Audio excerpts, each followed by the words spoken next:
Welcome, everybody. I'm Love Coach Scott Thomas. We're live on Facebook, and I've got an extraordinary guest. This is our interviews with extraordinary people. And tonight we're going to be hearing from a remarkable man named Mark Sanders. Mark Hi. is a very successful entrepreneur. On more than one occasion, he has kind of brought through new technology that's been very commercially successful. But now he's bringing through something that's going to change our world, which is this is a man that you're looking at who's had consistent direct contact with extraterrestrials. Now, I want to say for a minute that some of you who know me know that for many years I made my living producing television around UFOs, and I produced over 100 nationally broadcast programs, and mostly on UFO stuff, sometimes crop circles, near-death experiences. I interviewed 8 former astronauts, 30 former military officials, and I've interviewed hundreds of experiencers. And I have a pretty good way of determining if it's someone who's having a very deeply personal experience. A skeptic would call it a psychotic episode. I don't see it that way. And people who are actually having an experience that is connected to what I would call mainstream reality or unified field consciousness. And I believe that Mark fits into that latter category, that the experiences he's having, some of which have been shared with other people, there's a distinction. There's a distinction between when we're having a very deeply personal experience, which is still profound for the individual, and when we're having an experience that is part of group consensus reality. For example, that's what made the Roswell incident on July 2nd, 1947 so significant. It happened in group consensus reality. And Mark has experienced something happening in group consensus reality, and he's here to tell us about something that's about to happen next month. So I'm going to put the spotlight on Mark. If you see either of us looking down, it's because we are kind of checking on Facebook. I'm going to be sharing this out. It's already shared out right away on 15 different places. I'm going to share it out on a few more. I also want to welcome our broadcast partners. We're live right now on Awake TV and on New Realities TV. So thank you for being with us. And Mark, I just want to start by asking you maybe to give us just a little bit about your background before your big event that happened that was so life-changing. But tell us a little bit about your life up to that point. Yes. Well, thank you, Scott, for having me on your program. It's a real honor. And this marks only the 3rd radio program I've ever done. And the second one I did was today earlier with Michelle Anderson and KX FM radio in Southern California. And so I'm new at this, but it's time for me to come out and share my story. I'm a little bit of background for your audience. I'm a serial entrepreneur. I've started 3 different companies. My first was a company called Netrex, and I started that in the Detroit area of Michigan where I lived. And that business I started in 1992 after working for 5 years for Sun Microsystems, which was basically the main company I worked for after graduating from school at Eastern Michigan University with a degree in computer-aided design. So I have a IT background specializing in 3D CAD or computer-aided design. So I worked for Sun. I started my first company. That company, Netrex, was focused on providing internet security solutions to businesses. And after 8 years of that company, I sold it at a time before the dot-com bubble burst. So I sold it at a very opportune time. I retired for 5 years. I started my second business called Netrex, which was a 3D software molecular modeling company. So we developed a program called Nano Engineer One that allowed someone to model molecular machine systems, also known as nanomachines. And this was required a new kind of CAD system that had never been created before. And that involved modeling things with atomic precision where every atom is in place. So imagine using individual atoms kind of like you would use Legos or Tinker Toys, if you remember Tinker Toys, to construct things in virtual space on the computer. And then we provided tools that allowed the user to simulate the electromechanical motion of those machines if you were to have a motor, for instance, turn a gear. And then that software eventually evolved to support special modeling for DNA, modeling things out of DNA. And that was important because it really gave us a roadmap for designing something that could actually be synthesized in the lab using techniques that were developed at Caltech. So we had a lot of success with that software, and I ran that business for 5 years, and then I retired a second time, and then I got into ballroom dancing. And it was during my years as an amateur ballroom dancer that I learned about Dr. Stephen Greer, who claimed to be someone who could teach one a special meditative practice that would initiate contact with extraterrestrials. And I was quite skeptical about this, but I was intrigued enough to buy his 3 books and read them, and decided after reading those 3 books that my skepticism was lowered enough that I thought I'd give it a try. So I signed up for a 6-day retreat, which he did about 3 or 4 times a year. And this particular retreat that I went to was in November of 2012 in Borrego Springs, California. So that was when my life changed. On the 5th evening of a 6-day retreat, while I'm meditating with 24 other people in the desert, a ship materialized above our group. And I saw that materialize out of thin air. And then as quickly as it had appeared, it disappeared. And I was forever changed by that because I went there to answer a burning question. And that question was, are the ETs really here? Are we not, are they here? Are they real? And I got that answer the moment I saw that ship appear, or that object, whatever it was. I assumed it was a ship, but I'm still to this day not certain exactly what it was. So that began a new chapter of my life in which soon after, a few hours after that event, I met an extraterrestrial in my hotel room. And so that kind of gives you the beginning of my story.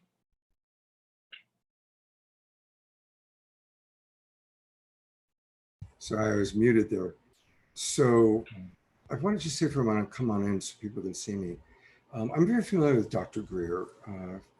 During the years I was producing metaphysical television, UFO television, Dr. Greer was somebody that I worked quite a bit with. And I actually am kind of proud that I was who first connected him with Edgar Mitchell, who created Noetic Sciences and was the 6th man to walk on the moon. And I had previously done an interview with Dr. Mitchell. And for the first time on national television, he talked about his experiences with extraterrestrials, which was a feather in my cap. And then I put him together with Dr. Greer and passed on other people that I'd met that I found were very credible witnesses to Stephen Greer.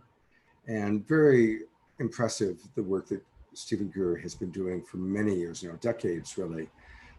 And he's paid a price for it. I mean, there's been threats on his life and some really hard things that have happened. But he's pursued and persevered. And I've also gone out to the desert and done one of his contact in the desert experiences. And it's great work. But you, Mark, some of us, if we're lucky, we see something pretty extraordinary. But you have had something that's like the next step. You've experienced what some people would call, contact of the 4th kind, which is incredible. So tell us about your experience. So that night when we all saw this ship while meditating in the desert, that I went back to my hotel room and I couldn't fall asleep because I was so amped up from this sighting. It was a really remarkable ship. It was quite large and beautiful. Um, I just realized that I might be able to share with your viewers what the ship looked like because I've got pictures of it here on my computer, and I can share if I have the ability to share um, Yeah, you should be the able to share pictures. screen. Yeah, it should be okay. Do Okay, you see the share screen button? yes, I do. And let me really quick. Okay, and while you're doing that, I just want to welcome a lot of the people that are watching that saw the announcement on Saturday Night Live. And Mark has been a sponsor for Saturday Night Live, and his associate Mara is going to be on this Saturday night talking more about the Harmonic Convergence event. We'll be seeing a video later in this program about that. So, this is an ongoing story, and we're starting off right now by just telling you about his history. And we have something very exciting to share with you where you all can participate in something powerful that's happening next month. So, definitely stay connected with us. And I'm really glad that we've got a lot of people beginning to watch right now. And also, thank you for all the comments and chats. I will get those to Mark in a few minutes. Mark, are you ready to share? Yeah, yes. So this is the picture of a object that I saw materialize in in the sky above us. And it was only visible for 3 or 4 seconds at the most, but I saw it appear out of thin air.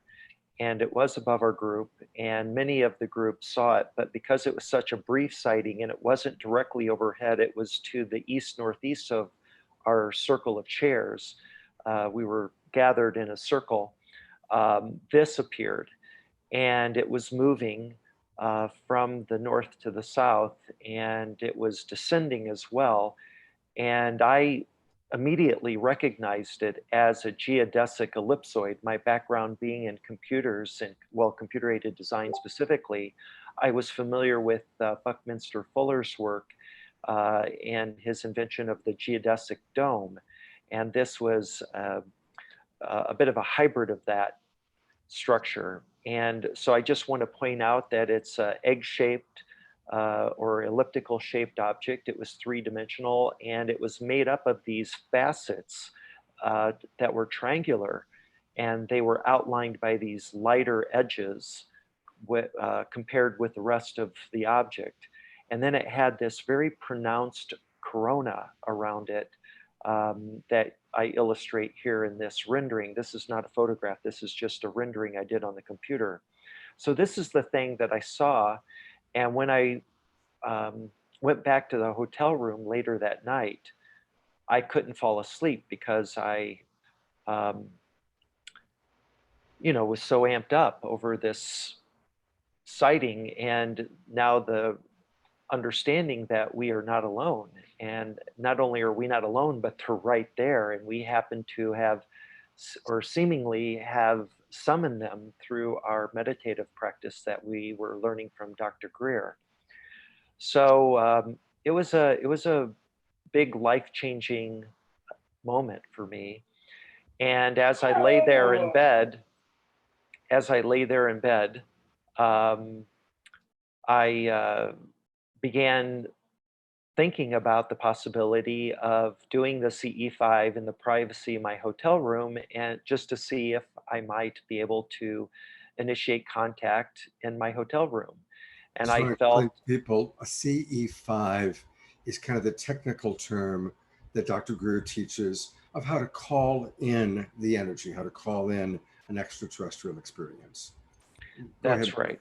Yeah, that's right. And it stands for Close Encounters of the Fifth Kind. So for your listeners, there's a formal categorization system for UFO sightings that was developed by Alan J. Hynek when he worked for Project Blue Book in the 1960s and 70s. And so just to briefly take your viewers through that, close encounter of the first kind is when you see something in the sky that you know is not a conventional aircraft.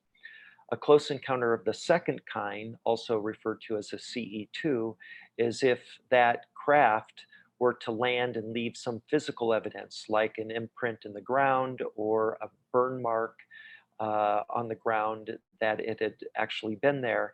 And another instance of a CE2 is if an electronic device or an automobile is affected by the craft. People have reported all of a sudden their cars will not work anymore and they can't start them when the craft is within close proximity.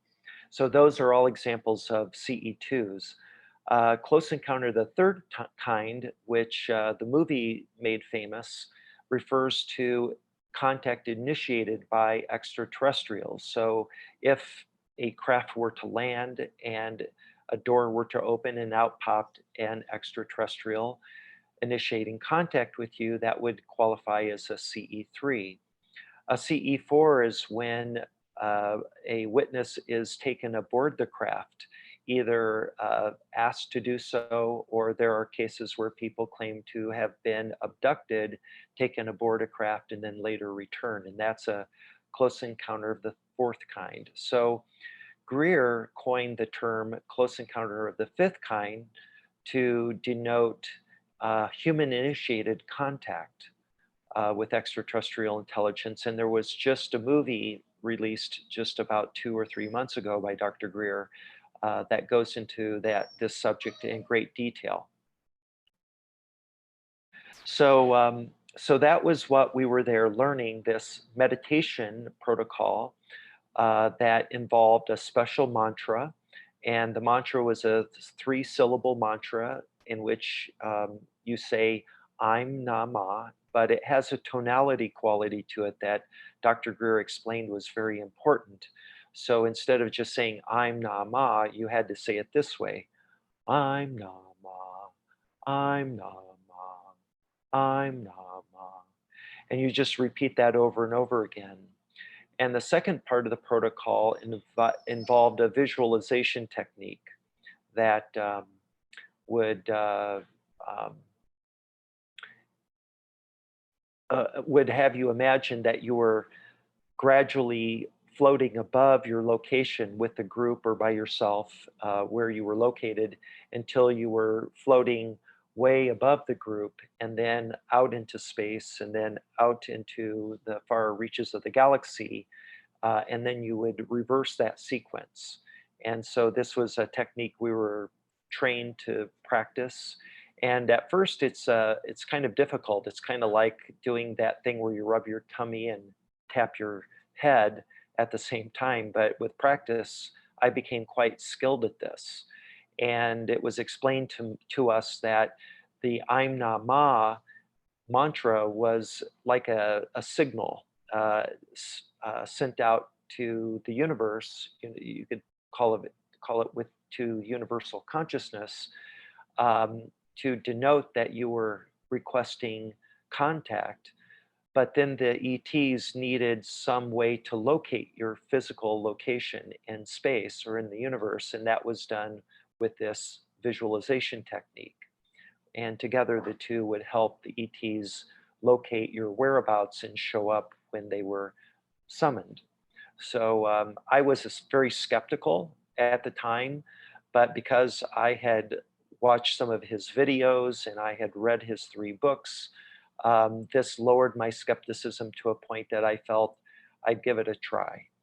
And the thing that really convinced me that there might be something to what he was promoting was the fact that in 2001, he organized an event called the Disclosure Project in Washington, D.C., in which he invited 20 veterans of the military, of 2 NASA employees who had since retired, and 1 FAA director who had retired. And they got in front of news cameras and shared their personal accounts while they were on active duty of either encountering extraterrestrials or seeing ships that had some significant interaction with them. So I found these 20 witnesses credible, very articulate, very sincere, and realized after watching that Disclosure Project video that if what they were saying was true, this was the biggest story in human history, and I wanted to know the truth about it. So that initiated me buying his 3 books, and I read them, and that led then to me signing up and registering for one of his retreats in Brago Springs. So now you're in your hotel room. Yeah. You're really very excited and you really are ready. And so you do the Namah chant. And what happened next? So before I began doing this, I realized that the ship showing up the way that it did and being so large and not far above us, it was a major sighting. It was there was it was a very intentional thing, and I imagine that if the ETs went to the trouble to show themselves, or this object or ship that I saw, that they were probably watching how we were going to react throughout the evening. And I just assumed that they had advanced technology. They might be able to monitor us without our knowledge. And so with that assumption, I decided to try the meditation uh, by myself in the hotel room.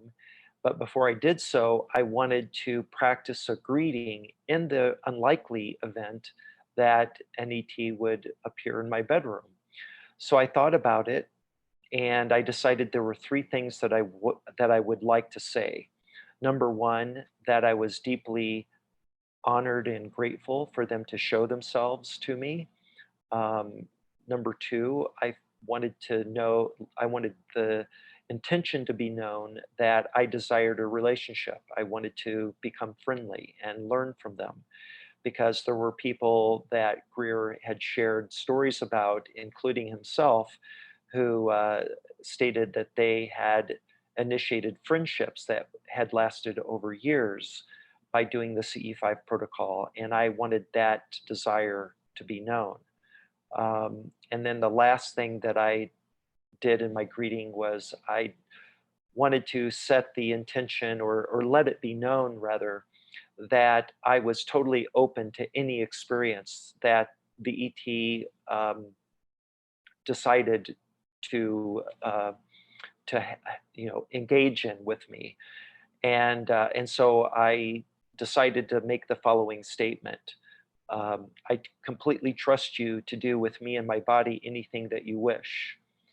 And that statement was primarily um, stated in a way that I wanted them to know that if they wanted to take me aboard a craft, that was fine with me. I was not going to freak out. But what ended up happening very much surprised me, and I did not anticipate at all. So let me take you through what happened. So I began the meditation, saying "I'm Nama" over and over again, did the visualization technique, and with my eyes closed, I noticed that there was a light blue, foggy light beginning to swirl like a slow whirlpool in my third eye. And that began getting brighter and coalescing into a well-defined sphere.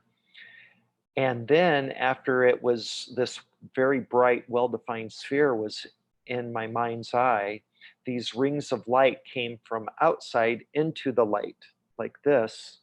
And that continued for maybe 60 seconds, no more than that. And that stopped. And then the orb began morphing and changing into a humanoid shape. And what I saw then was this profile of a humanoid figure standing in front of me, just standing still. And I just continued to look at it, waiting for it to move or fade away. I didn't know what to do. And so, with my eyes closed, maybe 3, 4, 5 minutes, it could have been, I decided to open my eyes. And at the end of my bed, there was an extraterrestrial standing there, a light being. It looked like a hologram or a ghost, a very bright ghost. And it was humanoid. It had a head that was shaped very much like a human head, although it was slightly larger. It had, if you could imagine, a crest along the top. From my perspective, I just saw the slope of it, the top of its head like this, and that kind of sloped down laterally, uh, and that made it appear as though its head was slightly larger and it had a crest. Its eyes were roundish. They were not the almond eyes that you typically see associated with the grays. It wasn't anything like that. These were rounder eyes, or oval shaped eyes, more like a human's, although they were big, and they had a triangular pupil, a darker area that looked like a pupil to me at the distance he was standing, which was roughly 7 to 8 feet away from me at the end of the bed. And so I gave it, after observing it for a while. Oh, and by the way, it was very skinny, had long arms, thin arms, and had fingers, but I couldn't count the fingers because he had his hands at his sides. But it was clear that his arms were just slightly longer than human arms, and his fingers were slightly longer than human fingers. Um, and then he had a very skinny waist, but I couldn't see anything below, the thigh level, because the end of my bed was blocking the view of that part of his anatomy. And then the other thing I noticed is that his body was scintillating, and there were areas of his torso, his chest area, and the solar plex area that were transparent.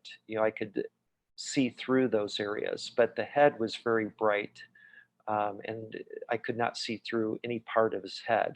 And in fact, this part of his face was so bright that I couldn't distinguish a nose or a mouth. And my guess is that if he had them, they were very small. Um, I couldn't perceive ears. I didn't see, the ears from the light, or the outline of his light. But the other thing that was very strange about what I was looking at is that, given the brightness of his body, he should have been illuminating the walls directly behind him, and the bed in front of him, at least a little bit. But it was dark in my room. The lights were out. My eyes had adjusted to the darkness, and there was no light reflecting from him, no ambient light that you would expect from something that bright in the room. And this gave the impression that he was kind of like the residual illumination of like a flash bulb that goes off. If you remember, especially when we were young, Scott, we had those Polaroid cameras with the big flash bulbs, and when they would go off, you were left with this residual flash in your eye, and it took about a minute for that thing to go away. And that was what it looked like. What he looked like was this residual humanoid shaped flash, because it didn't quite fit that, because he didn't illuminate the walls with his brightness. So at that point, after I just observed him and he just stood there after about 3 or 4 minutes, I gave the greeting that I had practiced, and it went like this. I said, "I'm very honored and grateful that you're here. I hope this is the beginning of a lifelong friendship, and I completely trust you to do with me and your body and my body anything that you choose. I completely trust you." Now, I didn't say this out loud. It was projected telepathically, and I did it telepathically because I had been listening to Greer all week talk about the fact that they normally communicate telepathically and they can always hear what you're thinking. So I just assumed that. And as soon as that message was finished, he began walking slowly from the end of my bed and then approaching me on my left. And I just sat perfectly still. I didn't want to flinch or move or do anything that would otherwise frighten or cause him to think I was moving, or I myself was frightened. So I just stayed still. And as he approached me on the left, he got to within 2 feet at the farthest point, and I was just looking into his eyes. And as I looked into his eyes, I realized that his hand was moving. And I looked down, and he's got his index finger slowly moving towards my elbow, my left elbow. And I just watch him approach my elbow very slowly and intently to touch me. And when he touches me, I feel a soft, tingly sensation.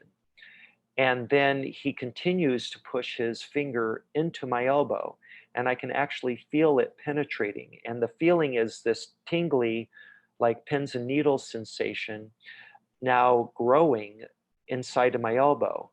And he continues to push his hand through the side of my body, through my left side, and then through my spine and through the right side of my body. And now at this point, the right side of his body is beginning to merge with the left shoulder of my body, the left arm and shoulder area.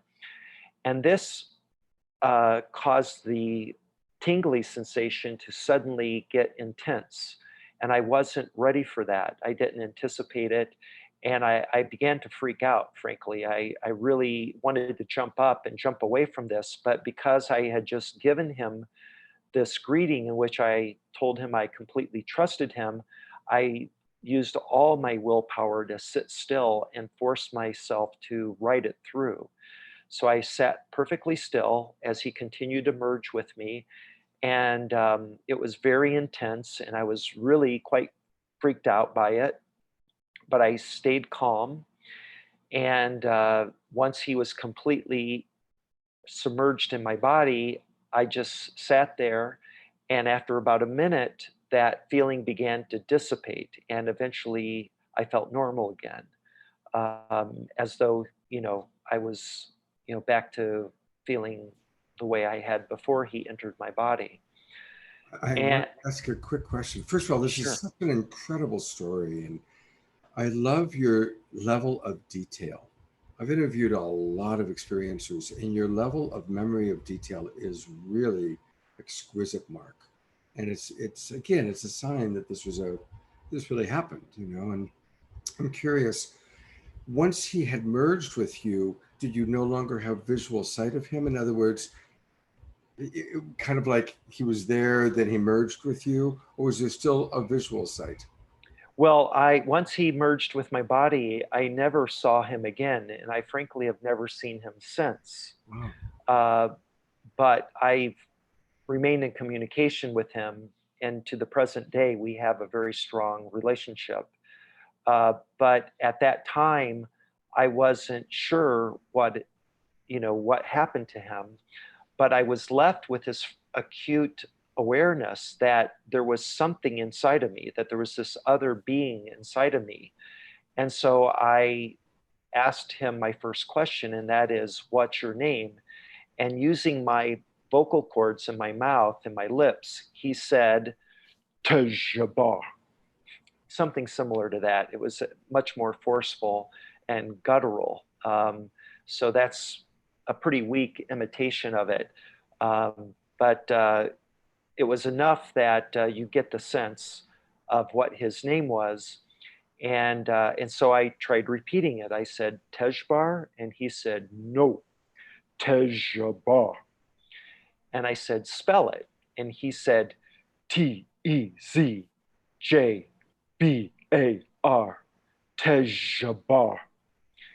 And so I began repeating it a number of times until I felt he was satisfied with the way I was pronounced it. And then my next question to him was, "Where are you from?" And he said he was from Earth.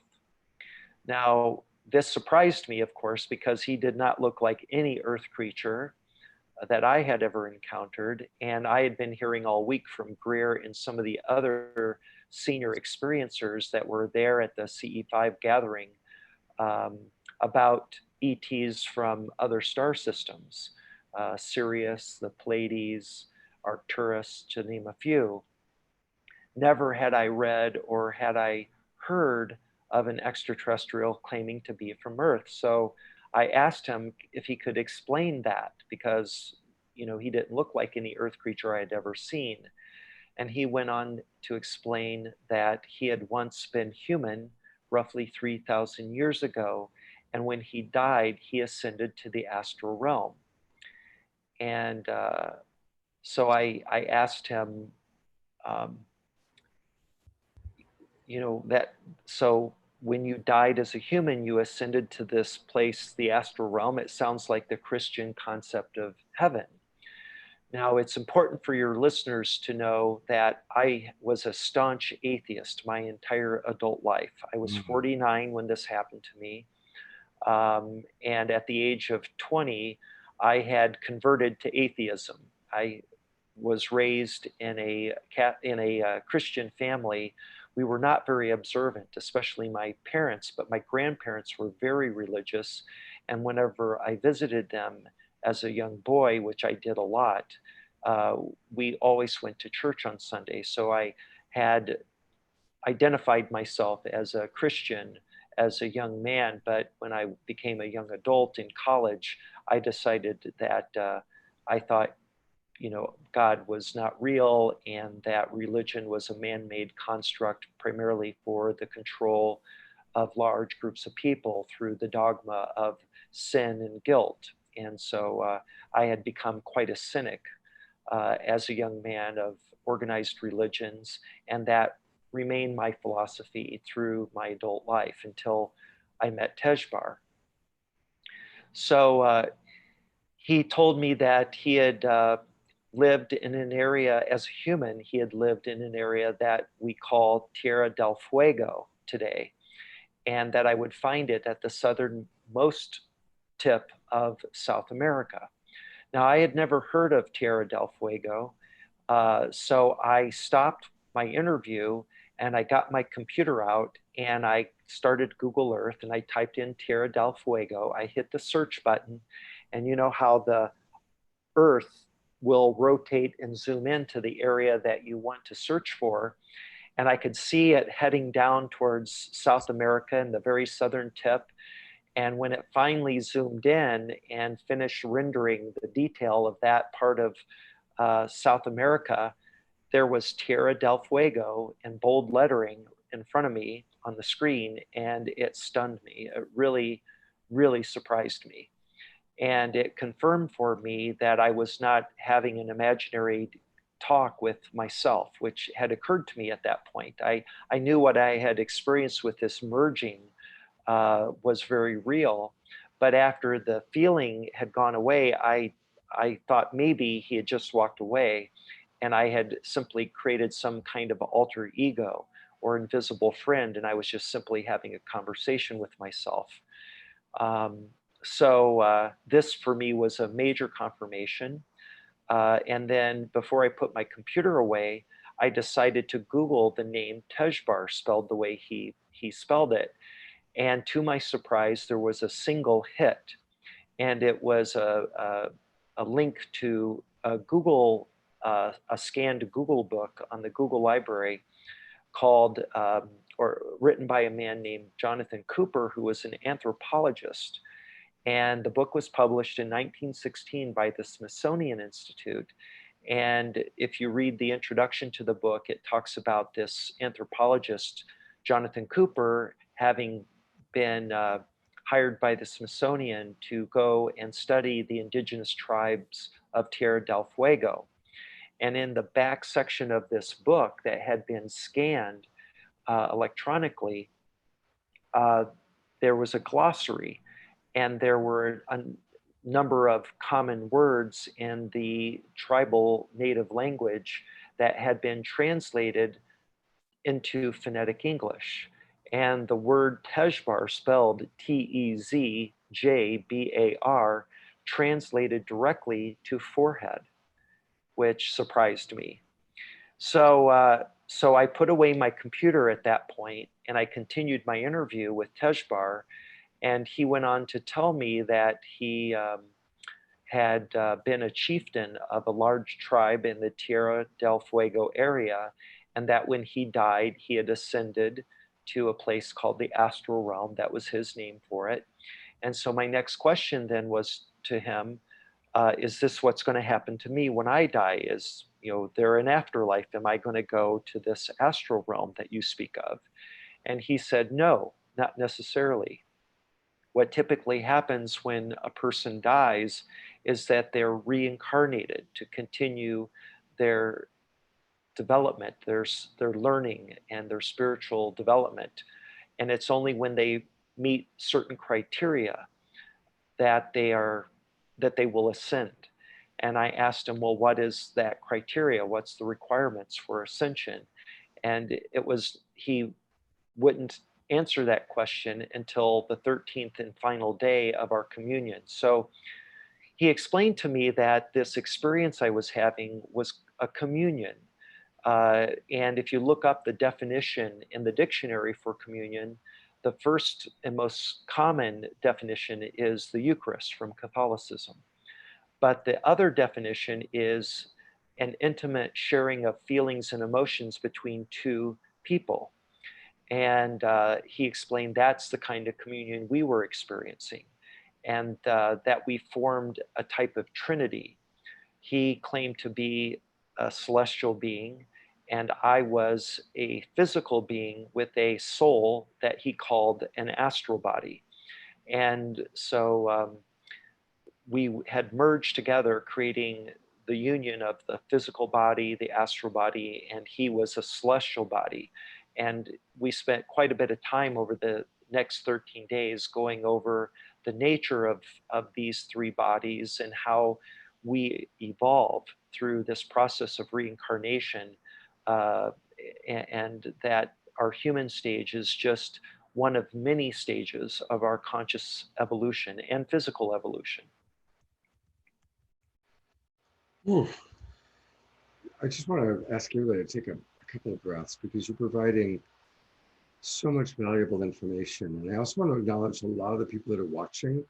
Robert Perala and Ajia. We've even got Ajia from the Netherlands watching, where right now it's the middle of the night, but she's so captivated by your story. And she also had an extraterrestrial experience way back in 1978. So a lot of people are listening and watching and, very, very deeply connected. So thank you. And I also want to acknowledge that the majority of people watching this will be watching the replay. So even if you're watching the video replay, I will put in a couple of important links where you can all learn about where this is heading, because Mark has now been in communication with this being for many years, and that has led to something very powerful that's going to be happening in just a couple of weeks. So Mark, in a moment, we'll show the video, but tell us an introduction a little bit to the Harmonic Convergence 2020. Yeah, so this experience began in November of 2012, and I've maintained a relationship with Tejbar, and over this past 7 years, he has uh, given me some important information and downloads and visions for a event that he asked that I would help organize. So in 2015, I was meditating one morning, and I had a vision, a very powerful vision, in which the vision begins where I'm flying above the clouds, and then I go through below the clouds, pop out of the clouds underneath, and below me there's a large gathering of people. And there appears to be a stage and lots of campers and tents and a few teepees, and people are gathered around a stage sitting in the lotus position, and they appear to be meditating. And on the stage is a large jumbotron flat screen television, and on the left there is an image of people meditating in front of the Eiffel Tower. In the middle, it appears to be a step pyramid from either South America or Central America, And again, in the foreground, there are thousands of people in meditation. And on the right, there's a location that appears to be tropical, maybe Thailand or Hawaii. I wasn't sure, I didn't recognize it. But again, you had thousands of people sitting in silent meditation. And a date appears in this vision, and the first date is July 5th, 2020. That date fades away, and a new date appears, July 14th, 2020, and that fades away. And then I'm given this major download in which this is a world meditation for world peace and universal unity, and that I was being asked to organize this event. Now, I have been a serial entrepreneur and very successful businessman, and I know how to start and run successful companies. But I had no idea how to organize a global meditation for world peace. I had no clue. So I decided to do research to see if somebody had done this kind of thing before. And I discovered that a man named Jose Arguelles in 1987 had organized an event called the Harmonic Convergence. And it was a 2-day event that involved millions of people. And like me, he had had a vision and was called upon to organize this event when he was much younger. And he dedicated his life to realizing this event that happened in 1987. And after further research, I also discovered that the harmonic convergence, which took place on August 16th and 17th of 1987, it coincided with a major alignment of the planets. So on a whim, I decided to just do a little bit of research to see what the planets were doing. And at this time, July 5th through July 14th in 2020. And to my great surprise, there was another very major alignment of the planets, even more significant, in my opinion, to the one that happened in 1987. So I took this as a further confirmation that I was being called upon to do this. It was serious. And the goal ultimately was to do 10 days of prayer and meditation for world peace, and that it would culminate on the 14th of July on a day that we would call World Contact Day. And everyone participating in this global meditation would set an intention to invite our star families to show themselves to the world. And that's, in my opinion, the real goal of this harmonic convergence is to spend 10 days to ramp up to this very important historic moment in our history that would shift our consciousness to one in which we realize that we are not alone, that our whole entire human family would know that we're not alone. So I've been working on this event for 5 years. It's called the Harmonic Convergence 2020 event. And the other thing I can say about it is that 2 years later, in July of 2017, I was meditating, and Tejbar gave me a special download in which he asked me to start a musical group that would perform music and dance to 13 very special songs for this event. And he gave me the list of these 13 songs, and I have been um, uh, producing these songs with other musicians and a number of other music producers that I'm collaborating with to make this music. And most of the songs are complete. And now we're putting the songs to video to make a music video that will be broadcasting over this 10-day event in July. So more and more people are watching. You're gathering a lot of interest right now. And so we want to start giving all of you the resources of where you can now be following and tracking this amazing thing, all culminating in this worldwide event. So we're going to start right now. I'm going to show a video that Mark produced It's short and it's very well produced. I'd like you to watch it, and I'd like you to share it with others. We'll give you how to do that. But let's watch the video first. And it's on Vimeo, and I will also post it so you guys will have the link. And so here we go. From July 5th to 14th, a historic experiment is taking place around the world. A global meditation to invite peaceful extraterrestrials to show themselves with thousands of light ships across the sky. During this window in time, a planetary alignment will create an opportunity for us to unite and envision a bright future for our planet. This 10-day event will bring humanity together in this time of unprecedented change to rise up and unify. Indigenous cultures and prophecies have told us of star beings standing with us, ready to help and support our transition to a better future. The Harmonic Convergence 2020 will bring together elders, leaders, artists, and experts to guide us through a transformational journey. The last day will culminate in a global meditation to make contact with our universal family.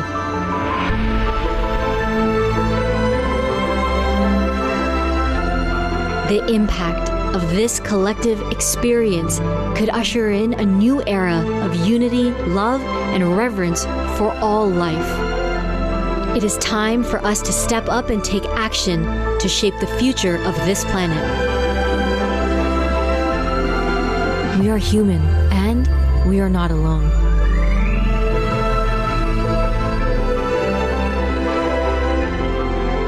So there's where you can get the information. Harmonic Convergence 2020 is the URL.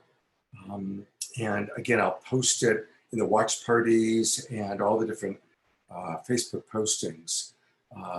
I want to just quickly get to a couple of the comments and questions coming in. And we're going to go longer tonight because there's a lot more that I want from Mark to share. But again, it's www.thc2020.org. Mark, let me get, first of all, to a couple of questions that have come in. So I got to get out of there. There we go. So Shauna Faye writes, how can I join? Is it free? So tell us a little bit more about that. So the people that want to come on, and by the way, she also said, I can't wait. I want to learn more about this event. She's already downloaded the doc and put it in our post. So thank you for that, Shauna. But she wants to know more about joining and if it's free and how people can participate, Mark. Yeah, if you go to thc2020.org, there's a register button there where you can join in the event, and you'll be put on a mailing list, and we will be sending out updates on what's going on. The event will be broadcast live, and it's free, so there's no charge for it. This is something I've been producing out of my own pocket because I believe in it that much, and I feel a certain obligation and a calling because of this special request by Tejbar and others that have come forward to support me in this very big project. It's been quite a journey for me to step forward and fill these very important shoes. It's taken a lot of courage and a lot of growth personally for me to be comfortable doing this. This is not something that I dreamt I would be doing. And I went through many cycles of denial and not being comfortable with it. And of course, my family is very uncomfortable with my being so open and aggressive about organizing this event, but it must be done. And it's become very obvious to me that the fact that I had this vision back in 2015, and I was told at that time that the world would be going through something very stressful at the time of the harmonic convergence, and this would be an important stage of our conscious evolution globally as a human family, and we will learn for the first time. Not only are we not alone, but we're very much supported by our star families that love us dearly. You know, I want everybody to just take a moment to take that in. I mean, there's a lot to digest in what Mark is sharing.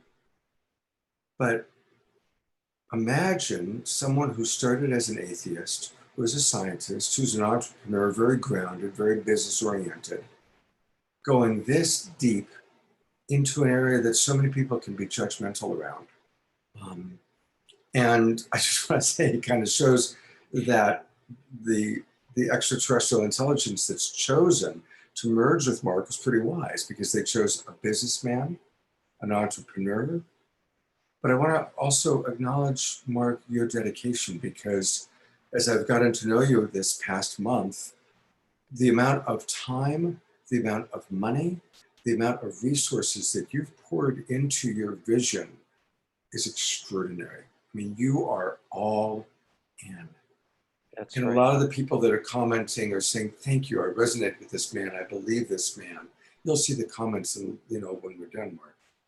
But for all of us watching, can we just take a moment and just maximum grace and maximum appreciation to Mark for the courage to open up and attract the experience, to maintain this experience for 8 years now, and then to put everything he has into this vision.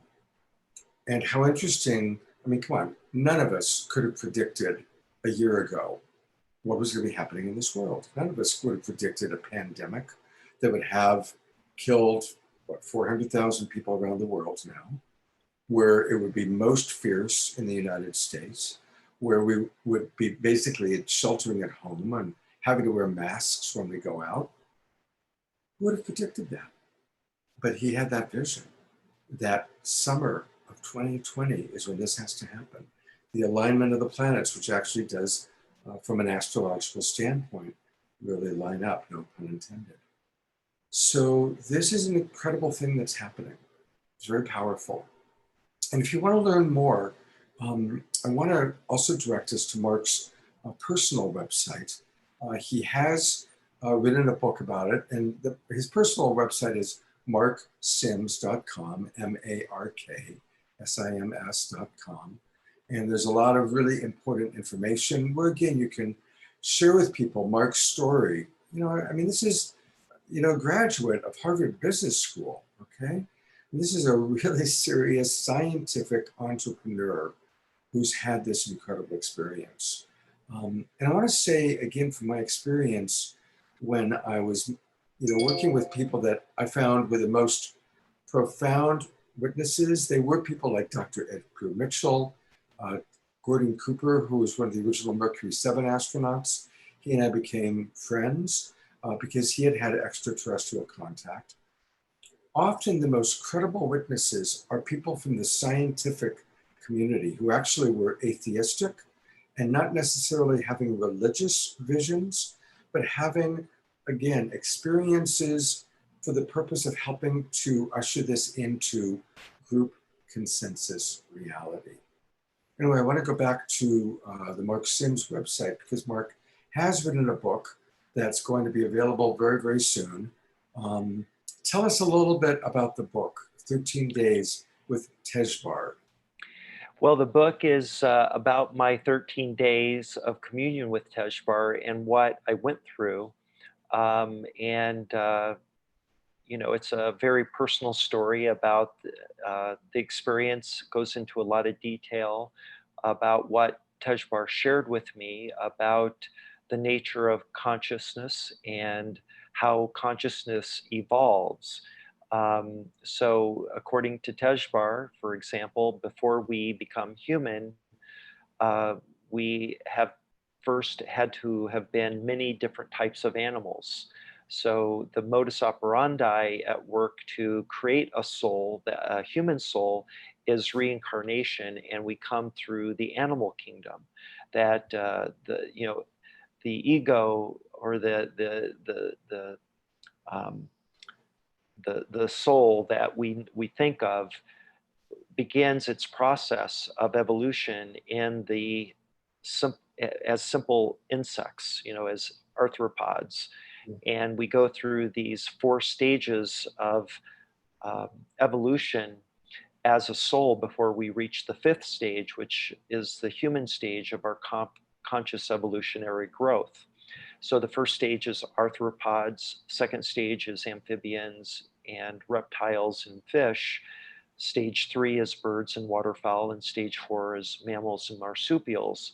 And according to Tejbar, each of us have been these animals, many thousands of them, before we become a human being, the soul.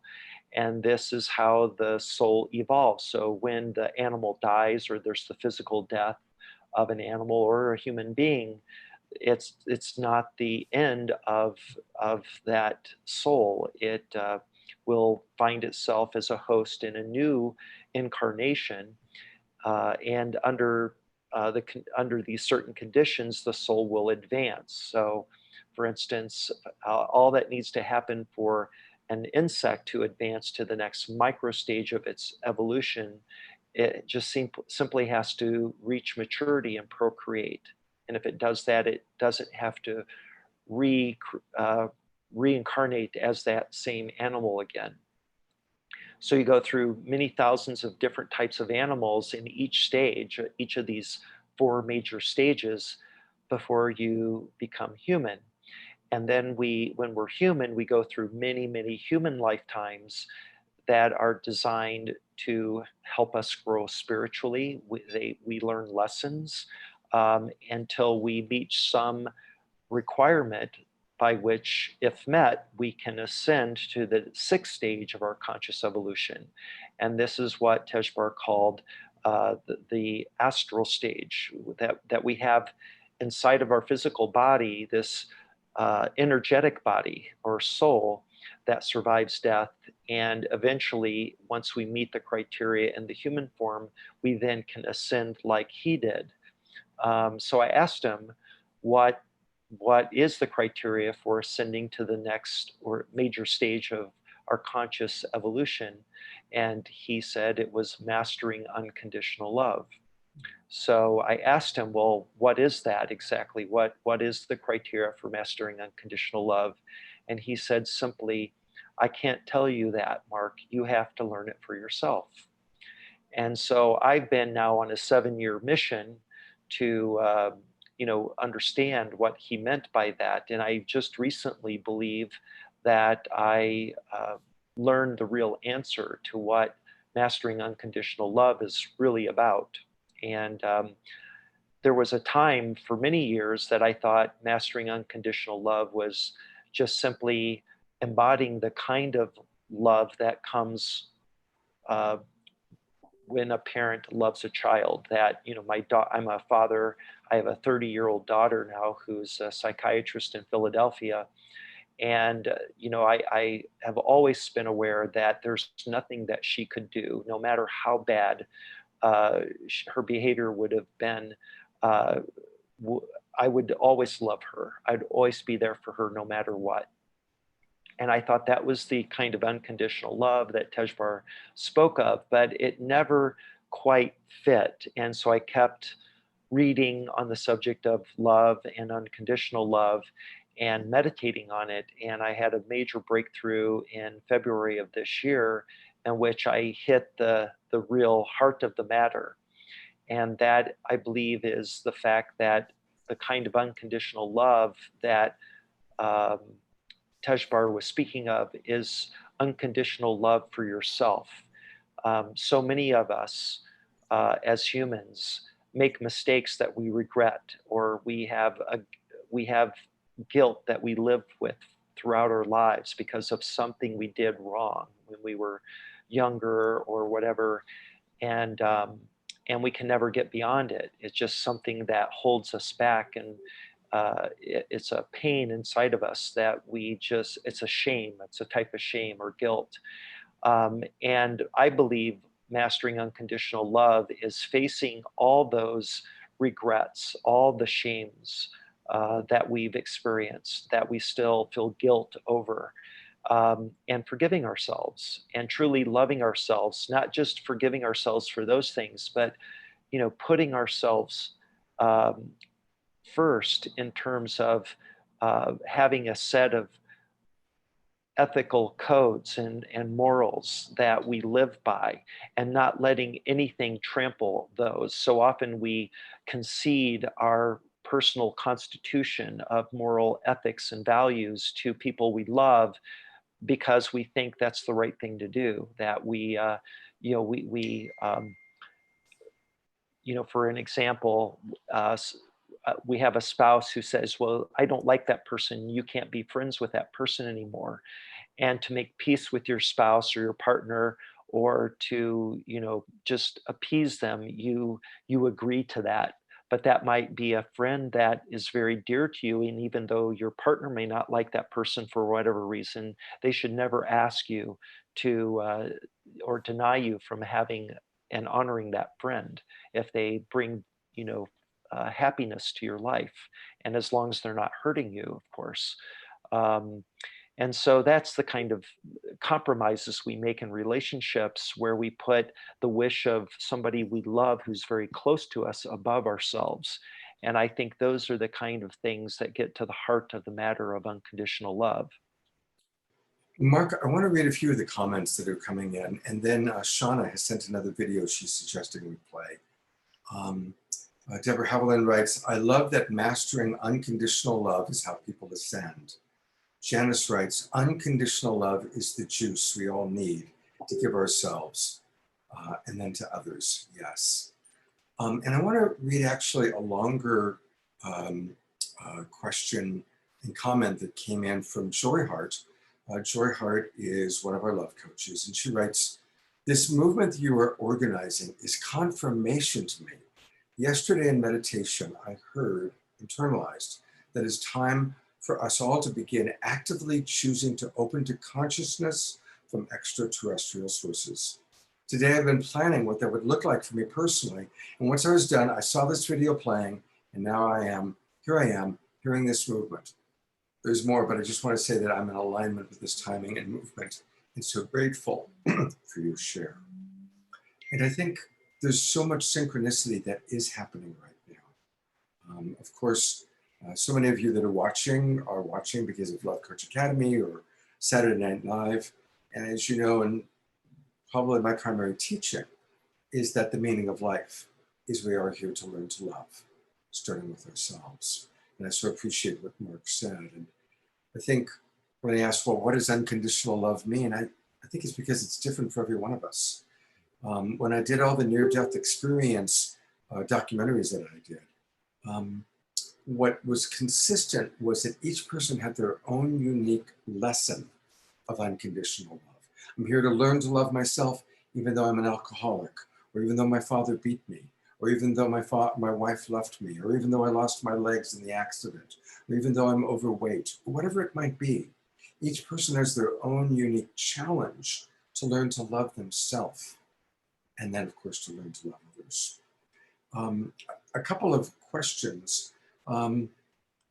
Deborah writes, oh, I see that you answered already about the Pleiades. Wonderful. All right, well, so you've already answered that. So Mark, I'm going to try and share this video that was just sent to us. It's going to take a quick moment. Are you familiar with it, the Unify video that she has sent? Yes, and I would really love to see it again. It's relatively new. Okay, great. So I'm going to pull it up, and I didn't have time to turn it into an MP4, which usually allows it to play better. But let's see if we can get it going. Okay, hang on.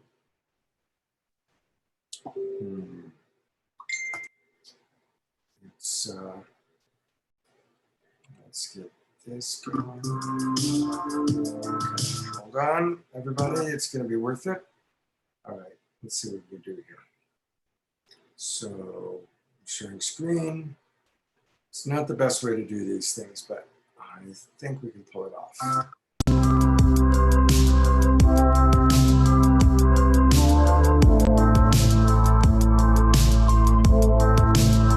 my whole life to believe it would work, but it did. It was the most mind-blowing thing I've ever seen, ever. And on July 14th, thousands were requesting peaceful extraterrestrials to reveal them. An increasing number of scientists, researchers, and former military are agreeing that aliens are real. As just one example, looking at this particular footage, the U.S. Navy. But at 31 time,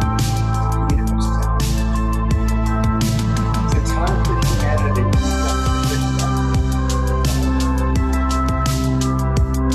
Sightings continuing beyond the line.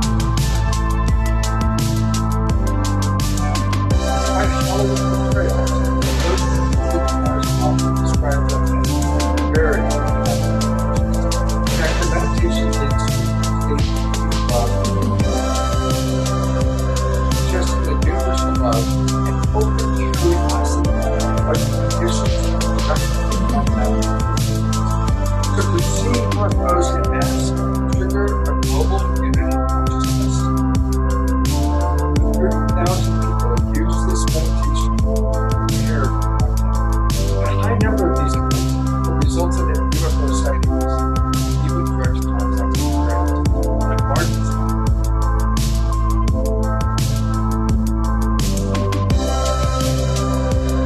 You want to try it for yourself? Of course you do. July 5 to 14, the Harmonic Convergence is hosting a virtual collective inviting thousands of partnerships to show themselves across the skies. The challenges we are facing together indicate we're on the verge of consciousness. Great. An opportunity for humanity to recognize our confidence. Anyone can participate in meditation all over the sky. Go to thd.org, participating in the historic and we are human. We are human.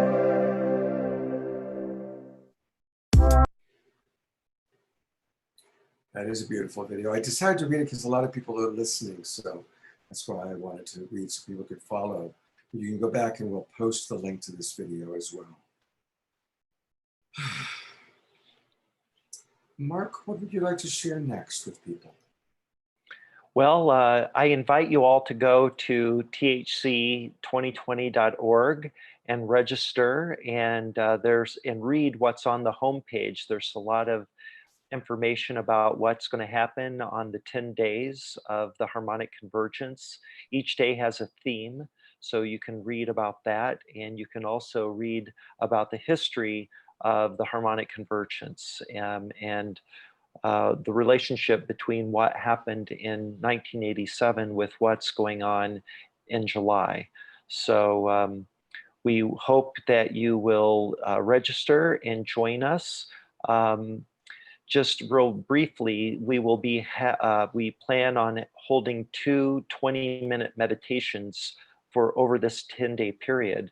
So even if you're not able to participate for the full day of programming, we're still putting together the programming. We're either going to have 8 or 12 hours of live programming going on every day.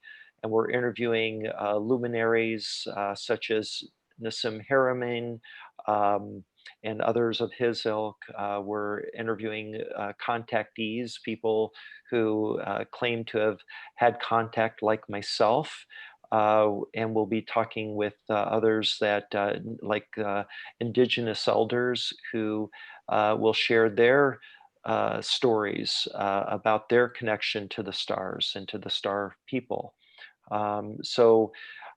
There was a really interesting article that came out 2 days ago, posted on, it was a press release actually, posted on To the Stars Academy, started by Tom DeLonge and some other people that used to work in the Pentagon on the issue of UFOs.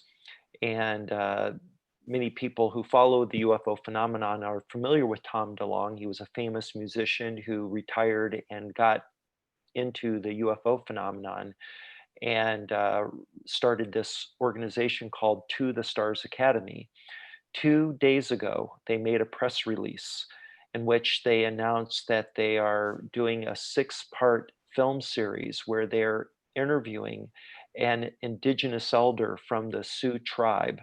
I believe it's a Dakota elder who will be sharing, uh, I believe for the first time, some of their origin stories about being from the stars. That's what I get out of this press release. And it's just very curious. Why would this To the Stars Academy be supporting and, and announcing that they're working with an indigenous elder? What in the world is that about? What might the link be between extraterrestrials and the Dakota elders? Well, I happen to know that the real story to that is that all the Sioux tribes believe that they come from the stars, and that there are, um, and I've met a few. I have a few friends who live in South and North Dakota, and have seen ships on a regular basis. And so there's something to this. I want to also just acknowledge that, of course, on our Saturday Night Live show, we just had Nassim on last week, and we are going to be dedicating a lot of our time over the next few weeks to following the Harmonic Convergence 2020, to promoting it, giving you more information, interviewing some of the people that are involved. This Saturday night, Maura, who's one of Mark's closest associates, is going to be one of our guest speakers. And we also have some really wonderful speakers all about unity. This is Unity Week happening right now. Worldwide Unity Week is happening this week. And of course, we began Worldwide Unity Week with our Saturday Night Live show last week, and are concluding it with our Saturday Night Live show this Saturday night, which is going to include Neil Donald Walsh as one of our guest speakers. We're excited about that. And we're looking at, throughout July, continuing to follow what's happening with Mark and Harmonic Convergence, and to direct as much attention as we possibly can to this extraordinary event that's happening. An opportunity for all of us to learn how to slow down and tune in. And isn't it amazing timing that in this age of Corona, when the world is on a big timeout, where we've had to really slow down, stop traveling, stop a lot of our external things. We're not going to sporting events or movies or bars or concerts, but we're home tuning in. What if that's because ideally a lot of us are preparing for this extraordinary, life-changing event? Mark, I want to thank you very, very much for your dedication to this. And I'm hoping that we can do maybe another interview with you, in a week or two, to really kind of keep the momentum going. Would that be Yeah, possible? absolutely. I'd be honored, Scott. I really appreciate being on your program. And I'm just, like I said earlier at the beginning of the show, that I'm just starting, and I really appreciate the opportunity to put myself out there, tell my story. I'm learning how to do this as I go, and I appreciate this opportunity. Thank you so much. You did great. You did great. Thank you. So stick around, because I'm gonna say goodbye to our Facebook friends, but then talk to you for a quick moment in the webinar room. And I want to thank all the people that came into the webinar room. And if Mark's got a moment, you can even ask him a question or two. But for our Facebook friends, I want to say thank you. And you know what you can do? Share this video, put it out there. Let people know this is how we spread the word. And it's very exciting. That's how Saturday Night Live grew. Last week, we had over 100 different people sharing it out onto their timelines or onto their groups. So let's share this. Let's really create a virtual wave of increasing consciousness about what Mark is doing, about Harmonic Convergence 2020. And you can also go to marksims.com or thc2020.org. Those are the places to go. Thank you, Facebook friends and family, and we'll look forward to